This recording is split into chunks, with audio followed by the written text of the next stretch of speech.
সমুদ্রের কথা বললে অনন্ত নীল সমুদ্রের কথাই মনে আসে। সমুদ্রের নীল জল এক অন্যই অনুভূতি প্রদান করে। সমুদ্রের জল নীল ছিল বলেই জানা, কিন্তু সমুদ্র কি সত্যিই নীল ছিল? জাপানের একদল গবেষক অবশ্য দাবি করেছেন সমুদ্রের জল মোটেও সর্বদা নীল ছিল না।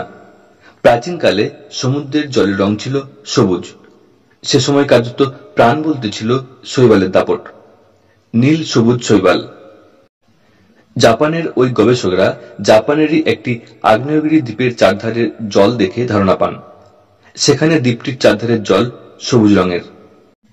আর সেই জল পরীক্ষা করতে গিয়েই ক্রমে তাদের কাছে বিষয়টি পরিষ্কার হয়। জটিল রসায়ন এই সবুজ রঙের ক্ষেত্রে বড় ভূমিকা সে সময় নিয়েছিল।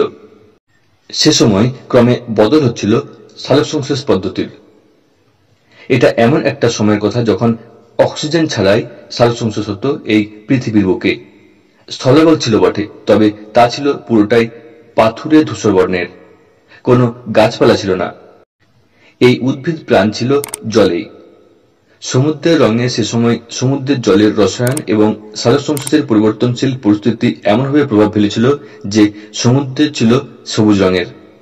মোটেও সেই সময় সমুদ্রের জলে নীলের ছোঁয়া পাওয়া যেত না।